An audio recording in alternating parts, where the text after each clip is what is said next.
Welcome to episode 48 of the Fitasylum podcast. Yes, we are back. And on that note, co-host H is back. Yep. Harry Snape. How you doing, pal? I'm good. Back in the regular co-chair. Are we calling it a co-chair, co-seat? I don't know. Guys, what should we call the new setup? Let us know in the comments. What are you thinking of the new setup? Do you like it? Do you not like it? What should we add to it? Because there will be a few additions as the weeks go on. And yeah, get in the comments and let us know your thoughts and feelings. It's been a while. I'm going to say it's been 2 or 3 months since it's been a while, isn't it? And we've gone through a big transitional period, so we will talk you through that. And we'll have Harry on the podcast more regularly, which is fantastic. But don't worry, we'll still have our guest episodes. Some good guests. And if you have a guest in mind that you would like on the episodes, please get in the comments and let us know who you would like. And again, if there's any conversational topics you'd like us to discuss. Yes, definitely. Questions as well. So put some stuff out on the ground last night. We've got some good questions. So we'll keep doing that. Get some questions because we just want to speak to people, answer some questions about what actually people want to hear, really, rather than just talking rubbish for half an hour. So. And just here will be our Instagram handle. Did you point the right way? Yeah. Just exactly here. Exactly right there, Sinead. Yeah. In between mine and H's fingers then. H, how was your weekend? Yeah, really good. Had a little bit of a family day on Sunday, went to the park. Nice. Nothing like a bit of wholesome fun on your weekend, in between the rain. I know, it has been raining a lot this year. I think that's probably the most talked about topic of 2024, well, the rain. So we will just talk about rain for the next 4 or 5 months, but yeah. And if we continue that theme, it's quite nice today. It feels like a spring morning, doesn't it? Nice today, yeah. So have you been playing golf? Take it any? No, not really. No. Which is a bit of a shame. I feel like when it does get sunny, though, I will be taking full advantage of it every single day. A few of my friends have already given up. They're just like, I'm not having a membership this year, because most memberships started in either like the 1st of March or the 1st of April. Right. So because of how bad the rain was, a lot of them have just gone, no. Yeah, that's fair enough. I'm not getting a membership. It's expensive, isn't it? That thing. So you just pay as you go. It is funny though, actually. I did go to the range, I think maybe like a week ago, and I was speaking to the groundsman, and they were like, I said to them, why is the course open today? Yeah. And they were like, well, people pay for a membership and they need to have some access to it. I said, because I thought it would be closed because of how bad it was. But I suppose that's the same with gyms. They try and they stay open even when they've got maintenance on. And that's, my gym's gone through that recently, and everyone's pretty cool about it, but you always get that odd bod who wants to complain about it. It has to be open, right, doesn't it? Yeah. Say to someone, pay monthly, give me 50 quid of your money, but I'm not going to be open for 7 days, but I've got this on. It doesn't really fly, does it? Exactly. A lot of money in it. It is, yeah. I mean, if even gyms. If you're doing if you're paying for like a full membership, I get a younger membership. Oh, you got a young one. Yeah. So it's like £100 and something a month. Yeah, it's mad. On full, which I just won't pay that. No. Why would you? Would you? But £50 a month's fine for me. Unless you're doing well. That's the whole thing about being upper echelons, in it, all that money you got to spend on it, but you haven't. It's crazy, isn't it? But today, guys, we're going to talk about caffeine. We're going to talk about pre-workout and all the other kind of supplements, drinks that might be consumed in and around training. The reason we got onto this topic is very simply a student asked me about it on a course a couple of months ago. So we did a social media post about it. Let's go check that out if you haven't already. And then Harry asked me a little bit about it and said, why don't we discuss it on the podcast? So that's basically the behind the scenes of how things work. It's straightforward, really, isn't it? It is. And we want to bring you some great information, guidance, but we also want to stay pretty casual and have an open conversation, because a lot of the information is hard for students to digest and people to digest. So we want to make it as simple as possible. But a nice, casual, fun way, right? 100%. And that's the whole ethos of Fitasylum, really, isn't it? Yeah. You're the driving factor of that. It's like, what is your, in the industry we'd call it pedagogy, but what is your kind of philosophy? It's just accessible, isn't it? Accessible education that actually means something in the industry. But where does that come from, you wanting to make education accessible? Well, because education can be very boring, very complex, very expensive and overrated, but if everyone can access it, why can't we all just learn what we need to learn and then apply it? Everyone learns in different ways anyway, so we just try and make it digestible, as you said, and accessible. That's just the best way to be, in it, really, in life. That makes things super simple, but also really relevant at the same time. So that less structured. It was really interesting, actually. Less structure. Yeah, less structured structure. That's a good way of putting it. I actually attended a CPD course recently on how to motivate different generations. So it talked about like Gen Z in particular, as they're going into the workforce now, and how they would be motivated. And the example they gave was really, really interesting. So they were working in a tailor's, and the tailor said to this Gen Z, "Please, can you draw the lines on the order book?" And the Gen Z was like, "Why are we using a book?" Yeah. And it was really interesting to see that interaction because it was a real life story. Yeah. So yeah, it was a bit crazy actually. So what are we, by the way? I always never figure this out. Are we millennials or what? I don't know. No, are we too old for millennials? I think Sinead is. Are you millennial, Sinead? I don't think so. I'm a Gen Y, I think. Are you? What's a Gen Y? How do you... 93 onwards. Tell me 93. years and I'll Google it. Yeah, I'm 94. Yeah, I'm 89, so... Yeah, 5 years different. I mean, there's no difference really, is there? Really, no. You'll be the same as Daniela, so I think she's What are we? Gen Y. Gen Y. I don't even know what that means. I don't know what any of it means. I know I'm not a baby boomer. I know It was really funny though. My mother-in-law was like, "Gen Z? What's Gen Z?" Gen Z. I was like, no, Gen Z. Gen Z, yeah, with a capital Z. Yeah. Sinead's just currently Googling whether we're millennials or not. In the comments, guys, let us know what generation you are, and let us know if it actually makes a difference. Yeah. But after I did this CPD course, I actually think it does. And it was through my level 5 teaching qualification that I've still got access to their new workshops, they've actually been really good. Yeah. It was talking about how you would differentiate your educational approach to different generations, and I've actually put it into practice, and to the surprise, it actually works really well. So it's about what motivates them. Right. So I'll give you an example. One of them, we were discussing how we were doing an assignment and they couldn't understand why the assignment was relevant. I flipped it over and related it to social media. Oh, straight away, they were all over it. Yeah. So it's different. It's about their intrinsic and extrinsic motivators. And they had some statistics that really blew my mind. 55% of Gen Zs have 2 jobs. Right. I actually thought it was pretty mad stat. Yeah. There were some other interesting bits in there, but it also talked about the gym, which piqued my interest considering it's an educational qual.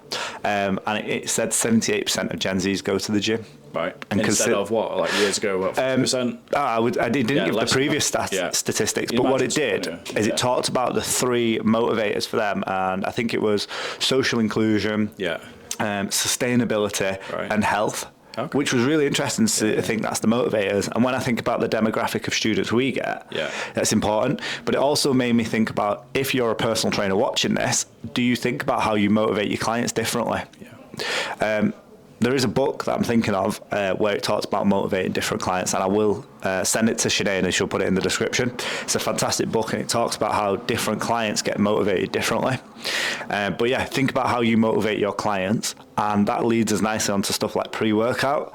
So when I was in the industry, sometimes I would have like pre-workout ready for clients. And it was really interesting. I remember doing my own little research study where I give them placebos and they felt their effect going, it feels really good. Where realistically, I just give them half an electrolyte tablet. This is a big thing with pre-workouts, So some clients will probably be watching this. Yeah. Why do you think it worked there, the placebo, realistically? Because it's not the powder, is it? It's not the workout. What is it that's... So the trigger I would look for is a client would come in, and it had always been my clients who were in afternoon, evening, and never really be the morning clients. The afternoon, evening clients would come in. Oh, I've had a tough day at work. I'm feeling really lethargic today. I'm not feeling it. They look heavy, those weights you've got on the program. So I'd be like, should we have a pre-workout? Change your mindset. And I'm going to say 7 times out of 10, it was just BCAAs or electrolytes. Which have no stimulants in them, really, which is what we talk about, right? That's what we're going to move on to. So we're going to talk about stim. And they do a stim-free pre-workout, but I don't know what that means. I think you still get the taurine and beta-alanine, which gives you the tingly feeling. Right. And some of them are just what we would call pump products. Yeah, triggers and what you need to... So a pump product just helps with vasodilation, so making sure that you're feeling a little bit fuller, a bit stronger. And they became really mainstream in the early 2000s to late 2000s when social media was really starting to take off. So someone like Steve Cook, Christian Guzman, Gymshark, that sort of era, they became really, really big. All the supplement industry did. I remember Optimum Nutrition sponsoring all those guys, and they brought out pre-workout. And I remember it was really cheap at the time, but now some of them are like 20, 30 quid. Yeah. Really You can expensive. get crazy ones, catty ones with all kinds of stimulants and all kind of crazy stuff. Yeah. You're thinking, why are you actually putting that Into your body? What's the value of it, really, in putting that into Well, the system? we're going to talk about that now. So, they started off with very simple, just a caffeine blend. Yeah. Some people didn't like caffeine, Right. so they gave it in like a synthetic form. It came out as unflavored to start with. If anyone remembers the OG pre-workout, Dave, do you remember Jacked 3D? Actually, yeah. it became really popular, and then obviously it was too high dose for certain supplements or certain ingredients, should we say, and it ended up getting banned. Right. Because people were having cardiac arrests. Right. So that's how much people were taking. Yeah. Because it was making people feel like, they were on top of the world. And as human nature sways us, people overdid it. So instead of having one scoop, which was the suggested dose, you had people taking 4 scoops. Chasing the feeling. Yeah, exactly. Chasing it, Yeah. I still had PTs work for me who took it every single morning. Right. And even if they Just weren't in working general, out, yeah. we still have students on the courses now who come in and they'll have a pre-workout. I'm like, oh, you're going for a workout? I'm like, oh, no, this assignment's quite tough. Yeah, I just don't understand that. I just don't understand it. But the basic principle is the pre-workout was a kind of mindset that you were ready to train. You take it 10, 20, 30 minutes before training. Me and my friends did it when we were at college and university, and then you were ready to go.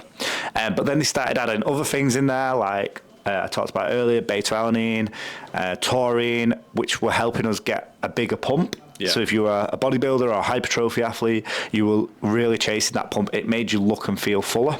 And that came from the kind of like photography world. It came from modeling world, which was a common supplement they would use in modeling and supplements and the film industry, where they would give them these supplements to make them look bigger and stronger. So it was really interesting. And obviously now studies have suggested that obviously they probably shouldn't be taking as much pre-workout, and you should only really be taking it if you're training really intense, probably once, twice a week at the absolute max. So that'd be my take on it, really. Like, why would you even bother buying or taking a product like pre-workout if you're not an athlete, someone who's doing super intense workout? If you're just a gen pop guy going 3 to 4 times a week, what is the point, really? There probably isn't a point. It's a lot of people see it as it's like a mindset shift, which ready to train. I do understand, but if you're relying on a product, then you're transferring over that motivational skills. Why can't you do that internally? What's stopping people be able to do that? Ultimately, it's a stimulus, right? And that's the main point of it. Some people get their stimulus from caffeine in a coffee format. Some people get it from an energy drink. Some people get it from pre-workout. The one that I find most strange, I would say, is when they're taking it at 6, 7, 8 o'clock at night and then struggling to sleep. Because I would argue sleep is 10 times more valuable than any sort of supplement you can take. Because if you take it like 3, 4 o'clock, it's going to have some residual effect on your sleep, though, isn't it? 100%. The come down of that is going to be pretty hard. Yeah, exactly. And that's the biggest problem, I guess. I would personally, when we do the courses, I always say to students, try pre-workout, but I wouldn't recommend it. No. Whether it be to yourself or a client. That's my take. I wouldn't recommend it. Yeah. I've never needed it. I've tried it with all sorts of sport, playing rugby.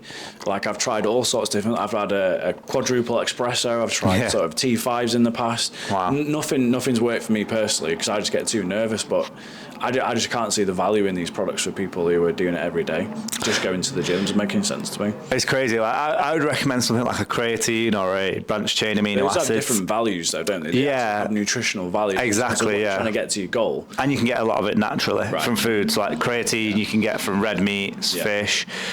You can get it from other meats like tuna and chicken. So but I suppose if you're a a lot vegetarian, that's quite good. It supplements you. Isn't it? Yeah. Someone asked me the other day how much creatine you should take, and it's usually 0.8 of a gram per gram of body weight, per 10 grams of body weight you weigh. So if you were 100 grams, you'd need 8 grams a day of creatine. So 8 grams a day per 100 kilograms of body weight. Is that on top of what you've already got stored in your muscles, or is that? That's on top of whatever you're eating, just because it gets stored. So I remember it's really interesting. The studies would suggest that it's 14 to 28 days for it to build up an adequate store of creatine, which is really interesting because clients will come in and go, oh, I missed my creatine this morning, my session's going to be awful. I was like, that really has no bearing on it. It doesn't work that instantly. And that's why back in the day, they used to have loading phases for it, so you could load it quicker. But if you take a normal creatine product, it'll say 3 to 5 grams per serving. But that's just because it's a generic serving request. But most people should be taking 0.8. Realistically, when you're taking creatine, what is actually you hoping for? For again, I go back to like the Gen Pop kind of person. What is the actual value for that person taking that each day? I would, and studies have backed this up as well, I would suggest that you would need creatine as an everyday person if you are going to the gym, but it'd be more specific to power athletes. Right, okay. So if you're using like the ATP energy system a lot, the primary fuel source is creatine. Creatine phosphate. So we're looking at trying to, obviously ATP, anadrolite triphosphates, phosphates, creatine, phosphate. That's where the link is, the phosphates and the phosphagen system. So we want to make sure that obviously we have adequate supplies of it. But if you're not training for that modality, i.e. 10-second sprints, any sort of high intensity. People are doing that. Yeah, very little people. Realistically in the gym, how many people you usually do? Very, very small amount. Big massive lifts in the gym. 1 RMs, or heavy reps consistently. So that could be 10 singles, really high percentage. Anything over like 8 to 5%, I would suggest you need it. So those hypertrophy workouts the majority of people are doing, because you say that's what probably doesn't need it. That's what the masses are doing. Yeah, I wouldn't say they need it. And if you're trying to get lean, don't take creatine. What's the point? It's not going to make you slim, is it? No, but creatine has been shown to have some effects of water retention. So actually, it could come in a negative fashion. So when you're in the weigh-in, you more water. Slightly. So it has been shown that. So it depends what you are. If you're a performance athlete, I would say take creatine. If you are not a performance athlete, depending on your training modality, I would say you need a little bit of creatine, but probably not as much as someone who is training for a sport specific. I mean, talking about BCAA, I mean, to be fair, I do actually think there's some value in the intra products. So the BCAA or the EAA, which I've been recommended in the past, essential amino acids. To be fair, that's what I would probably recommend if I took it, but that has more value intra, right, rather than as a pre or whatever. It doesn't have value in terms of intra, pre or post workout. Right. So if you look at most supplements now, I don't know if we can zoom in on this, it has like a little barcode at the bottom which shows, it says you can take it pre, intra, post or any. So a lot of them will say any now, because the acute instant effect of branched chain amino acids are not necessarily straight away. The idea of the branched chain amino acids is that we're getting full protein. Full proteins, and we want to get into that anabolic state as soon as possible, really. So why is it not? I mean, someone said this before. Why not EAAs? Why BCAAs? Because you want essential rather than branch, right? You need both. So a branched chain amino acid will come from proteins that are such as meats, fish, dairy. Where I didn't know that, but where something like nuts. Many nuts, seeds and pulses don't have full proteins, so they need the branched chain amino acids or the EAAs. So for instance, if you've got a full branched chain amino acid protein, you'll be able to digest that a lot more easily if you're in the anabolic state. If you're not in the anabolic state, you won't be able to process the protein as quickly. So, for instance, if you were taking it from nuts, pulses and seeds, you would need a lot more of it. That makes and that's where like vegetarian, vegan diets struggle. That's why you have to get the soy in. That's like super important. You get the soy is good. In. Yeah, that's what I've always. There is a couple of pulses and seeds that do have full proteins, but they're not as readily available or as easy for the body to digest. High amount as well. Exactly. Per grammage and stuff. Even if you look at soy, it's got a high fat content, so it's going to take a lot more for it to digest, but you will get more energy out of it because we're getting 9 kilojoules per gram. So obviously there's a lot of considerations to make, and if you wanted to kind of look at this in a greater detail, I'd look up the UK Dietitian Association. They have some fantastic studies on it, and again we might link that in the description. But yeah, branched chain amino acids, I would say you don't need them, but if you are someone that trains more than 4 times a week, more than 8 hours a week, I would say it's a good idea just to kind of cover that stone and make sure it's done. So that for me, like, is the big takeaway when you're talking about intra, post or pre. Like the big takeaway is if you're not an athlete, if you're not training regularly at very high intensity, why are you spending your money on the products? So like personally, my take is I wouldn't buy any of these. I wouldn't even take caffeine before I do a workout. Yeah. I just time it in a certain part of the day that I know I'm more awake and more motivated. Yeah. That for me, I've just chosen a preference in the time of day rather than using a product to stimulate an artificial approach. That'll be my I'm really against artificial products stimulating you because you become independent on something. So I would obviously think about make sure you understand what your intrinsic and extrinsic motivators are. That's a big thing. Motivation is key. Like if you're not motivated at 6 o'clock at night to do it, well, don't train. Then figure out another way to motivate yourself or find that inner motivation to keep you going. That's what I would say. So what would you say your 3 biggest ways of getting motivation for you personally are? Well, finding the main reason why you actually want to go to the gym. What is the actual goal, the outcome, the target? What are you working towards?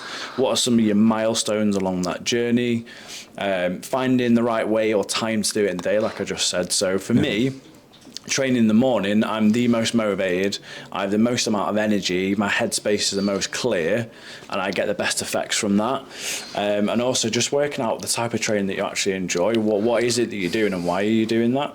That'll be my big takeaway. No, they're really good. I think I always teach the students it's discipline over motivation. You need to understand how to create discipline and good habits for your clients, but giving them both options. And both options mean you don't achieve your goal or you do achieve your goal. This is like a big sport term, but I always say, like, I'm a big NFL fan, so there's so many quotes like this, but the big quote they always say is enjoy the process. Yeah. If you don't enjoy the process, doesn't matter what the outcome is, you're not going to achieve it because you have to enjoy your process, and discipline is key when you're doing that. 100%. I think the process is the most important thing. Recently, we had a couple of students go to a comp. One of them I was coaching. Did very well, didn't they, as well? Yeah, they won. Yeah. They won everything. Yeah. Overall, they won. And it was actually both of their first comp. Yeah. So one of them got first, one of them got third, but they both won their weight category. Are we doing a shout out to them? Yeah, so we'll probably get them on the podcast. Abby Mattimore and Ella Metcalf. Yeah, so both did very well. Both great students. You've probably heard their podcast. Abby was not the greatest student with her paperwork, and Ella was.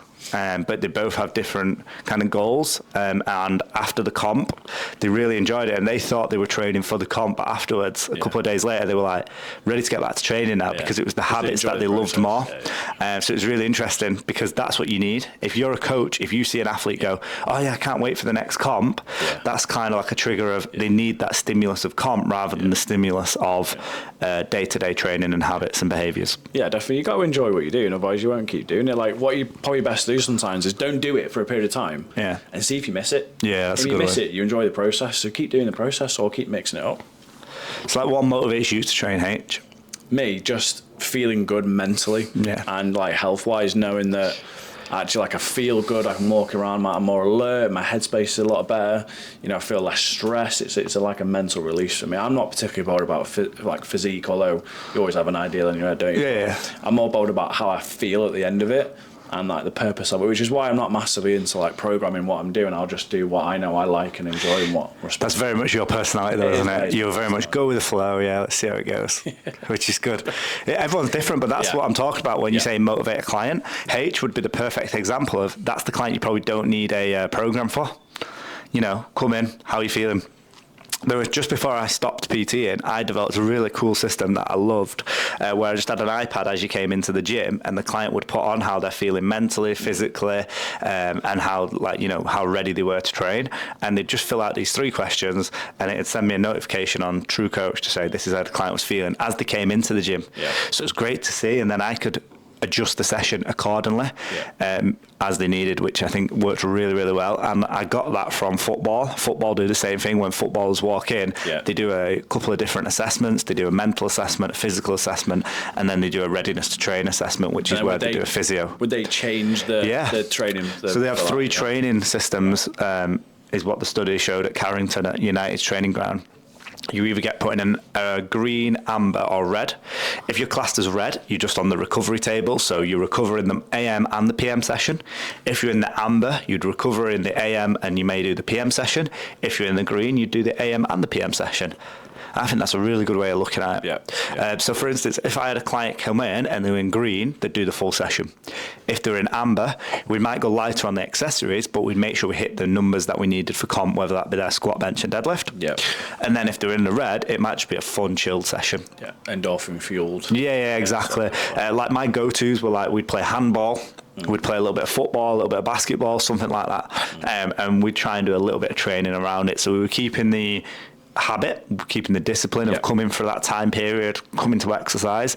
But it might, if they're absolutely shot and their body's knackered, Are you being flexible or what you're doing? Yeah, exactly. And I think that's actually the hardest thing for me. I was very much a disciplined person. If that's what it was on the program, I used to make clients do it. Yeah, I was way too rigid.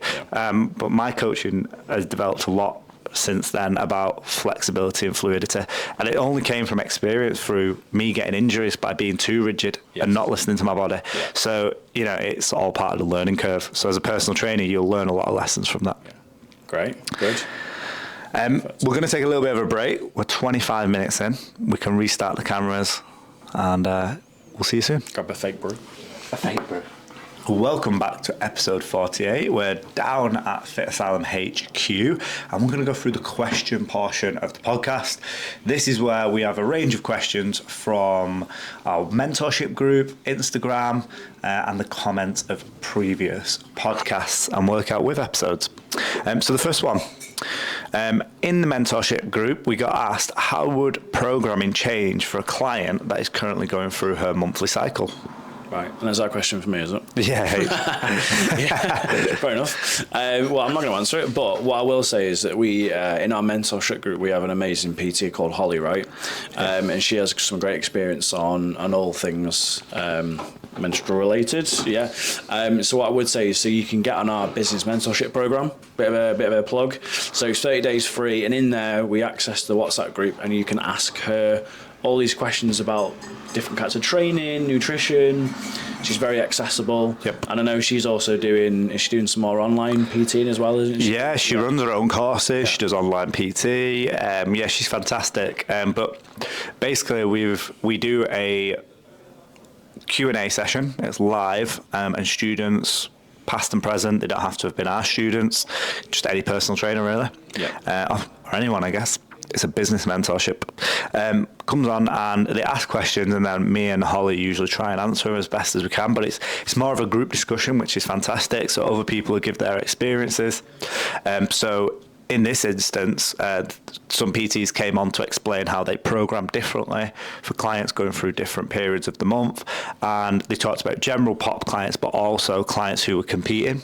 So they try and pick competitions around their menstrual cycle, which was really interesting for me because I've never really thought about it too much. Obviously, you consider it when we do weigh-ins and things like that.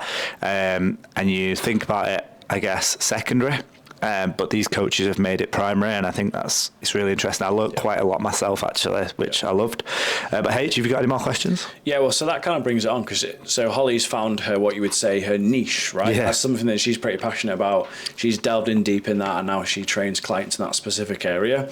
So one question from mentorship again would be, how much time or experience do you need before you start really niching down, which is such an industry term at the moment?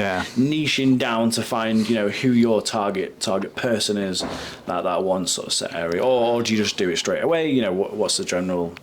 There's no specific timeline. A lot of the time, people will ask me this question, or they'll come to me expecting a kind of like a roadmap to the perfect personal trainer. But ultimately, my advice. An example is the same. You've got to get into the industry. You've got to try lots of different areas that interest you and be fluid. That area might change. It changed for me many a time, whether it wanted to be a sprint specific coach, whether it wanted to be a weightlifting coach, powerlifting, general pop, then move to S&C again. It was really interesting that over a period of time, depending on what was happening in my life, my own training, depending on where I wanted to pivot to. That would be my advice. Go into the industry, train some clients, see which ones motivate you the most. Which ones are you excited to go and coach? Which ones are you excited to go home and research?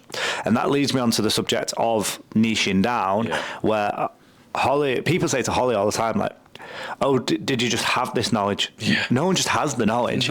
She spent a lot of time and money educating herself. So one of the questions or follow-on questions from this in the mentorship group was, I really like to get into the industry, but I don't know enough about it. It's very simple. Take clients on and research it. Explain to that client that you may not have all the knowledge now, but you will endeavour and strive to get better. It happened with me many a time. I remember I got a client with cerebral palsy, and I said to him, I said, Paul, I have no idea how to coach you, but I said, as long as you're happy to go through the process, I'm happy to go through the process. I'll evidence-base everything, and it'll be great for me. And I remember he had a seizure and a fit once, and I just put the bar in a position that his body didn't respond very well to. It was on his back, and he ended up having a fit, and everyone else was freaking out, but he'd already agreed with me that if he had a fit, that was normal. That might happen. So it's about having that communication, but also, and I ended up loving coaching him. He became a really good little power lifter, and I ended up doing a few little sessions he went to a cerebral palsy physio group twice a week. I ended up going to do some S&C sessions for them, some strength and conditioning, some basics, and it was fantastic, and it really enlightened me to an industry that I think needs a little powerlifting group, because there's no accessibility for them, or limited accessibility for them. So I'd love to get that going at some point, and that's always been since that day has always been something that I'm interested in now, trying to develop. So like moving on to that a little bit, so when you talk about niching down in terms of like marketing and branding, that almost is a little bit different in one sense, isn't it? Because you are trying to get yourself across online on social media quite in a different way, and niching down is one way of basically building your own self-brand, so you get to more views, more engagement, leads to more leads. So from a pure branding point of view, what's the benefits of doing that? So niching down, it'll give an exact result. The client is never ever buying a service. They're buying the result. They're always buying the benefits. If you go and you're not necessarily buying the coffee, you're buying the taste that you enjoy. You enjoy the drink, the stimulant. You're not just going buying electrolytes. You're buying the benefits of electrolytes. No one's buying a tablet that tastes like berries. They want the benefit from it. And it's the same with personal training. You're not necessarily buying the service. You're buying the result. So by niching down, you're offering the result. So for instance, for me, my specific clientele are people that may be lost in the gym and need a new focus, whether that be powerlifting or weightlifting or some sort of competition, and I take them to competition. My demographic is between 16 and 45 commonly, and I usually help people in that age group, and their salaries is usually £20,000 plus. That's the sort of detail you need to be going into. You need to be thinking about what job positions these people have, where are those people congregating in a community that you can go and access. When you know what your niche is, and when you've niched down as far as you can go, you know then who to speak to, what groups to visit, what places to go. You have your area, and you kind of follow that path. 100%, and you need to align your branding. Right, well that's what I was saying really. It becomes, as a PT you are your own brand, but it also becomes your thing. Like there's a guy, I always talk about golf a bit, but there's a guy like on there, he only does like songs when he does his golf videos, and the way that he does it, he cleared it, he's niched down to a certain type of person that will watch that and have an impact on. There's another golf TikToker I watch, and he basically does it, and he relates it to footballers. So he'll use like funny puns, but that's his clientele, is people who are into football and golf. And they're relatable. And you've got to find out what your audience wants. And the best way of doing that is ask your clients, speak to them. The clients who you are enjoying working with and you want to work with more, speak to them. What sort of content of mine did you like? What sort of content? What questions do you have? What can I answer? What can I ask? Oh, no, that's a good point, though. So, say, unfortunately, you don't have a lot of clients, or your clients aren't very responsive. On social media, the best way we've always been told is that when you post content, the more content you post, find what people respond well to, and just do more of that. Because that's obviously what is making the biggest impact. 100%. That happens in everything in life. We are not students anymore, or not as much students anymore. We still do courses and stuff, but we don't go, this is how the course needs to be run at Fitasylum. For us. Harry and Dave will speak to the students and go, what do you need more of? And they said to us they needed a little bit more practical time. So what have we done? We've put more practical time on it. Simple, and it's really simple. You want some more A&P knowledge and advice and workshops? Great, we'll do that. Business on massage. It's the exact same thing in a personal training business. If the client goes, I think this worked really well for me, i.e. we put a little powerlifting group together because they like the community community said, they went, oh, powerlifting is quite lonely, so can we, we'd really like the Saturday group sessions, Dec. No worries. What about if I put a group session on Monday and Wednesday then? Yeah, no worries. Yeah. It's just getting feedback and constantly adapting. And that's the same with your business if you're a personal trainer. I think if you go and look at Toby's is a fantastic example of this. He went down the path of looking to help people do their first cycle. Right. He went down the path of helping people do their first 5K, 10K, marathon. He's helping people do outdoor events. He talks about balance all the time and some of the questions that they have. And that comes from him trying lots of different clients. Yeah. And also it fits his personality. So I basically said to Toby, like, what do you enjoy doing? What do you spend time researching at home? Yeah. I really want to know about how I can make people's lives easier, how I can make this journey easier. Great, that's your niche, that's your audience. We're literally probably like 200 meters away from where Holly had her first idea. And she was like, Dec, I don't know what I'm going to do. I don't know what I'm going to do. And then obviously she would talk about her mum with menopause. And then Holly went into perimenopause and she was reading so much, and I'd say to her, I was like, Holly, I have no idea what you're on about now. Like, I can understand some of the basic hormone and differences, but I can't help you any further, unfortunately. And she went and educated herself, and then that's how she knew, because of her passion, that's where her path was. That is the process that you. So when someone asks, is there an amount of time? Is there a process? Well, it is a natural process. It'll take however long it takes, but just be available to go on that journey and find what fits you and find what fits your audience. Yeah, I had another powerlifter actually say to me, oh, Dec, how come you've got 5 powerlifters? I can't seem to get any. And, I'm really into it. I was like, you just got to stick with it. You've got to be passionate. Just got to be unrelenting. Yeah. And are you speaking to people who also maybe like powerlifting? Are you in the community? Who are you speaking to? Who is your circle? It's the oldest trick in the book. Have a look at your circle and the people around you. Are they in the same industry as you? Are they in the same kind of like communities? Are they following the same paths, reading material wise that you are, and just immerse yourself in it. Are you a very, very simple one? I had the powerlifting coach that I said to him, I said, are you in the British powerlifting Facebook group? No. Why not? It's obvious. Have you liked it on Instagram and commented on stuff so your name's there for people? No. Have you tagged them in stuff when you've been at British powerlifting comps? No. It seems very simple to me. Yeah. But immerse yourself in the communities that you want to be aligned with. Yeah, there's your tagline for the pod. There you go, guys. I think that's all the questions we've got, isn't it? I think they're the ones from the mentorship group, but we do have a couple of others. So let's have a look at these. In terms of starting a podcast, someone's asked how in the mentorship group, how would you start a podcast and why? Why would you start a podcast? Well, that's probably the biggest reason, isn't it? Why do you think you need to say something to your audience? What you're saying, why you're saying it, and who do you think will benefit from it? We had a bit of a rethink, didn't we, really, in terms of like, why is it that we're doing it? And then also, when you know the why, how do you think that they will benefit from that and how they're going to ingest it? Yeah. We had a bit of a rethink, didn't we? So for me, like a podcast is something that'll be, it's a library that'll be there forever for someone to access. It's a great way of digesting information, but it's also a way of finding easy and free content. Harry's already explained that Fitasylum and FLM training are very, very big on making education and knowledge accessible, and that's what the whole podcast is. So it fit with our ethos and our brand very well, or pedagogy, and it fit with us and what we wanted to do extremely well. So that's why we do it. So ask yourself, is the podcast you're going to produce, are you passionate about the topics that you're going to talk about? And you'll make it happen. I'm a big believer in, if you're really passionate about something and you want it to happen, you make it happen.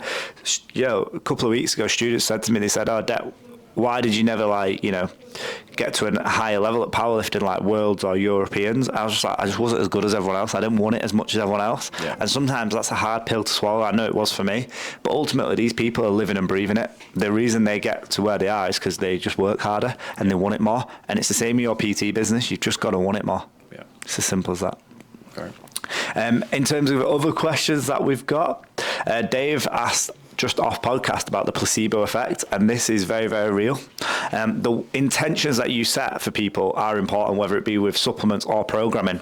So as I said earlier, sometimes I would give my clients something other than pre-workout. I might give them a BCA or a creatine or an electrolyte, and they would still have that effect. And that would lead me on to encourage you guys to try and research stuff. So I'll give you another example of how it's worked for me before in the past. I'll give someone a banded glute activity exercise, and I'm like, oh yeah, your glutes look like they're really firing today. And just by them thinking that it looks like that it's working, that is enough of a stimulant for them to go, oh yeah, the proprioception is working. I can feel my glutes driving now. Yeah. You know, and that's all it'll take. The placebo effect works in absolutely everything. Studies have suggested placebos work really, really well. It's happened in many cases. There was a really, really bad batch of pre-workout done years ago, and no one noticed the difference because it just worked. Just on supplements, a lot of people in the mentorship group and students on the course ask us about white label supplements and white label products. H, have you got any sort of like insights on that or anything you think about that? Not massively, really. I mean, is this to do with your own white label product? Yeah, so a lot of our PTs ask how they do their own thing. Yeah, don't you have to be in a bit of a position whereby you actually have to have a market for that? Because you launch an essential product, and just because you're PTing doesn't mean all those your clients are going to buy that one product. Yeah. And how you actually make money off it, because you have to do it en masse, don't you? Really? 100%. Not just to the 10 people that you know, it has to be to the thousands, and that's a different marketing, that's different everything. 100%. So I always say to students, why do you want to do a white label product? Oh, I just like it. It looks cool. Yeah. If that's your reason, then it's a massive no from me. At a cost to yourself. Yeah. You know, you're looking cool, but you're going to cost you a bit. Yeah, 100%. Yeah. I would always say think about your niche. If, for example, I'll try and use another example other than powerlifting. If you're a strongman coach, it makes sense that you would make a grip top and white label smelling salts and wrist wraps, because they're products that your clients are going to buy. So you might do it as a incentive. It might be a Black Friday deal. If they sign up for a year's worth of coaching for £3,000, they get a grip T-shirt and some smelling salts. I can understand that working. Yeah. If you're on a low level though, if you really go into white label business and you're thinking, well, I'm going to make X amount of money from it, that is a whole new business idea. That's a whole different, complete direction for you. If you're using it as a additive to get more clients, then fine. But at what cost? What benefits? Yeah. So maybe it's going to be part of your marketing budget. Right. I've talked about this on the mentorship. So on the mentorship, obviously, you get the 12 modules with 5 videos in each. You also get the WhatsApp group, and you also get the live Q&As. But on the modulars, we talk about how you can market by using white label products and using product placement. So it might be a case of you buy water bottles if you're a cycling coach, and you know that's specifically for cycling, so that other cyclists will see your branding. Failing all those things, I would just say just get a big billboard. They're really cheap.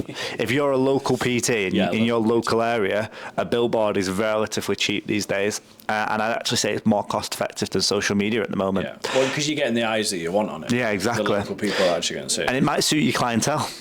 Another good one is I had a personal training student who wanted to work with busy mums but stay-at-home mums. I just said to her, no worries, go to Tesco, Asda, leave a leaflet in every single trolley, pin it up on the notice board, because that's where you said your customers are. That's where they visit. Yeah, 100%. If you're a coach that wanted people who are cyclists, well, you need to be going to cycling shops and speaking to them. You need to be trying to create a link. If your customers are, they might be business people, why are you not going to business networking events, selling your services? So find out where your clients are, and then, but you've got a niche down for that as well. It goes on from what we're going back to that circling effect. I mean, for me, white label is pretty pointless unless you're using it as a way to market or bring new clients in, but then make sure that it's cost effective for you, not losing money collecting new leads. And also it might be an incentive bonus. So we talked about incentives. We've talked about on the podcast earlier about motivating and incentivizing clients. It might be a case of, if you don't miss a session for X amount of time, you get like a T-shirt after 1 year that says I've been a client for 1 year, 2 years, 3 years, because it's also a retention product. You're keeping that in your own business model in terms of you're pushing that cost into the profit you're making. Whereas if you're visibly going to launch new products, that is a whole different business proposal, business plan. Barry's Bootcamp is one of the best marketed fitness adventures. Although I don't agree with a lot of how it's ran and the programming around it, the way they market is exceptional. It's unbelievable. And the retention that they have is very good. So I would look at other successful business models as well and steal ideas. I believe that you can go into any other PT business and take something, and it doesn't have to be a PT business, it could be any business in general. If you look at how Ineos have taken over Manchester United recently, the way that they've structured their business is just so good. And it's what they've done with every business, because they have a model that works and they've just made it repeatable. And that's what you guys need to do as well with clients. Is your programming repeatable? Is it something that's going to work with other people? Do you have a little checklist? I know we talked about programming for cycles, but do you have a little checklist that works for you? I have 7 fundamentals that have to be on every program. I just tick it off. Is it on every single session? Yeah, great. That works for me. Yeah. Questions, Sinead? Any questions? No? I think we're good. Hey. I think we're good for episode 1 of the rebrand. Yeah, episode 1 of the rebrand. There you go. We hope you like the new setting. If you've got any recommendations, drop them in the comments. And that's episode 48. The last question I have for you, H, are we going to do special for 50? I don't know. No idea. Why not? Yes. I'll leave that one in your lap. Don't know what that'll be. Maybe we'll do like 50 questions. You just mean like a balloon in the background? Something. Yeah, something like that, If we get a TV up here, would we like to see a TV up here? If we get a TV up, maybe it'll just say Fitasylum's 50th podcast. I think that's a big achievement. Yeah, I think massively. Have a great week, day, month, wherever you are and whenever you're watching. Peace out.